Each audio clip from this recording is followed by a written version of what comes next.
nestled against green cliffs and winding channels alone.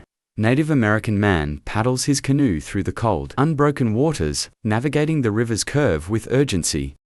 He is exhausted, a survivor of a violent encounter he never expected. His vessel, carved with precision, was meant to carry 3, yet he rides alone. The 8 companions he'd set out with have been captured, taken by strangers with pale faces, clad in furs and bearing glittering, hard-to-fathom weapons. But these strangers aren't simply lost travelers. They're warriors with iron will and impenetrable shields, unlike anything he's seen.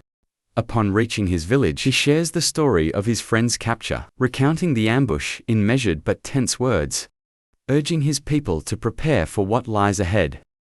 He speaks of bearded men wielding radiant weapons and shields. These men's arrival on this land marks an extraordinary and ominous shift in their world, one that would spark the fires of confrontation. The native people, his people, have lived on this land for generations, passing down stories of ancestors who had once roamed the ancient Eurasian tundras, crossing into this vast continent over icy bridges in the shadow of mammoths and saber-toothed beasts. These are not mere myths to them. They embody the spirit of resilience that brought their ancestors here. These ancestors survived harsh climates and untamed wilds, forging a deep connection to this land that they would one day defend with their lives. With the Earth's shifting landscapes and the melting of ancient glaciers, the bridge between the continents had long broken, severing their ties with the world of these strange newcomers. Over the centuries, the peoples of the Americas and the Eurasian world developed separately, with no knowledge of each other's existence. The sight of these unfamiliar figures and their alien technology shocks and unsettles them profoundly. In the intervening years, great empires and civilizations have risen and fallen across the globe, as the native tribes of America fostered their distinct cultures and traditions. On the opposite side of the world, the Vikings of Scandinavia carved out a name for themselves as explorers, conquerors, and traders. Renowned for their skill with ships and their fearsome raids, these Norsemen laid waste to European coastlines and established settlements as far as Iceland and Greenland. But hardened as they were, they now faced an unexplored land, a land utterly untouched by the ambitions of the Old World. Their arrival on this continent marked the first interruption in tens of thousands of years of isolation, a moment that would test the mettle of both peoples. Thorvald Eriksson, brother of the famed explorer Leif Erikson, leads this small band of Norse. Unlike Leif's earlier voyage, which touched the American coast without encountering inhabitants, Thorvald's expedition would not end in mere exploration. This time, as the wary Norsemen look up, a fleet of canoes is upon them, bearing warriors armed with weapons and bound by their people's fierce love for their homeland. The Vikings hurriedly gather around their ship, forming a defensive circle with their shields raised against the onslaught. A rain of stone-tipped arrows beats against them in a rhythmic barrage. Each arrow, sharp and strong, is a testament to the craftsmanship and combat skills by the native people over generations.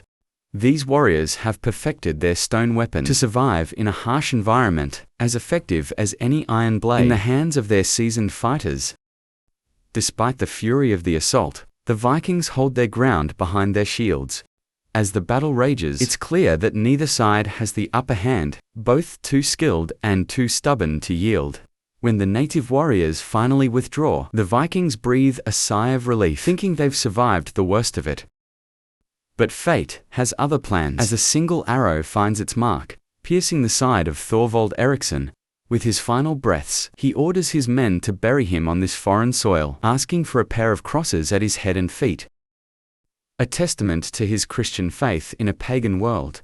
His men, respecting his wishes, lay him to rest in this strange land, forever connecting him to it in life and in death. The crew, deeply shaken, returns to life, Eriksson's settlement. Once spring arrives, they depart for Greenland, carrying the memory of their captain's sacrifice. Their return sparks tales of their encounters, stories that blend with the ancient Norse sagas and become woven into the fabric of their people's history. But this is only the beginning. Word of this land and its mysteries has spread among the Norse, inspiring a new wave of explorers who wish to seek their fortune in America's untamed wilderness.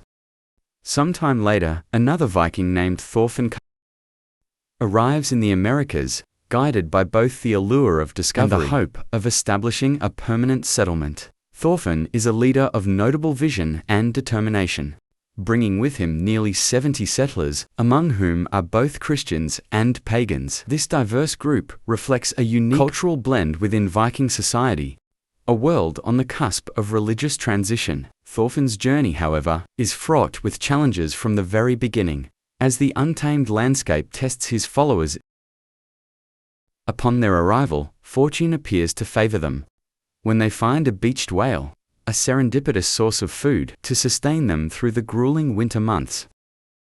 The Norse settlers establish a camp of sod houses, small, sturdy shelters designed to keep out the biting cold. The settlers' reliance on the whale meat speaks to the harsh reality of survival in these lands where food is scarce and the elements unforgiving. Here the Norsemen face a relentless winter, one harsher and colder than anything they have known. In the spring, as the frost begins to recede, the native people approach again, initially frightened by the sight of the Norsemen's livestock, a strange and alien presence in their homeland. They soon overcome their fear, bringing valuable pelts as an offering and examining the Vikings' iron weapons, with a mix of curiosity and caution.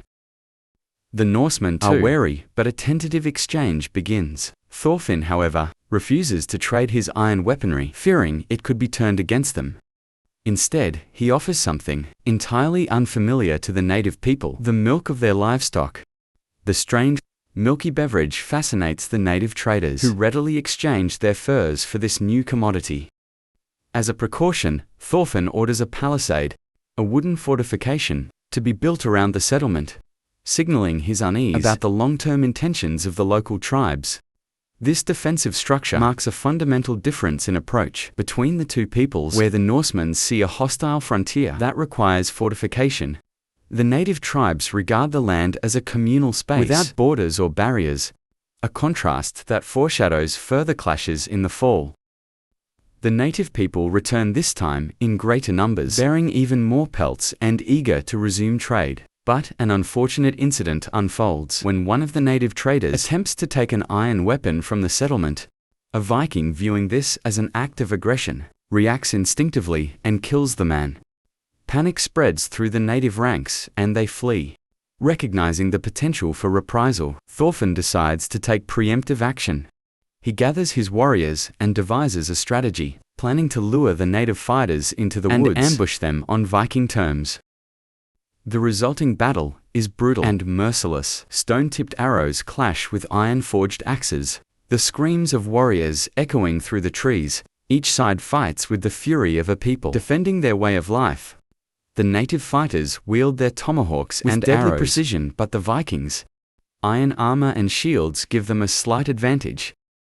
They push back the native forces, leaving several bodies behind in the woods. As a grim testament to the clash of civilizations, despite their military success, the toll of constant conflict wears on the settlers. By winter's end, decides that it is best to abandon the settlement. Loading their ships with precious pelts and American grapes, they set sail back to Greenland. Their dreams of a North America dimmed, but not entirely extinguished. These events are recorded in the Saga of the Greenlanders, one of two Icelandic sagas chronicling Viking encounters with the Americas, regions they refer to as Markland, Helgeland, and Vinland. The second saga, the Saga of Eric the Red, recounts the same fundamental story, but with notable variations. This version combines the tales of Thorvald and Thorfinn into one cohesive narrative, embellishing the account with a dramatic battle scene, where the native people outnumbered and nearly overwhelm the Vikings. The Norse are only saved when a woman named known for her unbreakable courage, intimidates the native warriors by baring her chest and striking it with a sword. Both sagas, steeped in the oral tradition, carry echoes of medieval folklore, with details both heroic and supernatural. These sagas reflect a time when Viking society was undergoing profound changes, shifting from tribal clans into organized kingdoms. The Norse settlements on Greenland were dwindling, the last vestiges of their once bold expansion into uncharted territories. As Christianity spread through Scandinavia, the old ways, the gods of Asgard, the tales of heroism and mysticism faded. The stories of their encounters with the native tribes of America survived, only as whispered rumors and fireside tales. In 1340, a wandering Italian monk mentioned a land called Marcalotta, home to giants and peculiar stone buildings, a faint recollection of these Viking legends. By the time Columbus reached the Bahamas in 1492, the Vatican had already lost track of Greenland, a forgotten outpost on Europe's fringe. Columbus's arrival in the New World marked the beginning of a different era, one of conquest and colonization on a scale the Norse could never have imagined. For centuries, scholars doubted whether the Vikings had truly set foot on American soil, dismissing the sagas as myth. However, in 1960, an archaeological dig in Newfoundland unearthed evidence of Viking occupation, sod houses, an iron forge, and wood shaped by metal tools, confirming that Norse explorers had indeed reached North America around 1021. This discovery reignited interest in Viking history, providing tangible proof of their presence in the New World. Despite the evidence, the Norse did not establish a lasting foothold in America. Some historians speculate that their departure was due to resistance from the indigenous Biothug, or Dorset, peoples who may have viewed the Norse settlers as a dangerous threat. As recounted in the saga of Eric the Red, the land was excellent, but they could never live there in safety or freedom from fear because of the native inhabitants. In the end, the Vikings returned to their homelands, leaving America largely unscathed by the conquest that reshaped Europe. Today, these stories of first contact endure as a testament to the resilience of both the Vikings and the Native Americans, two peoples separated by oceans, but bound by a shared determination to defend their way of life.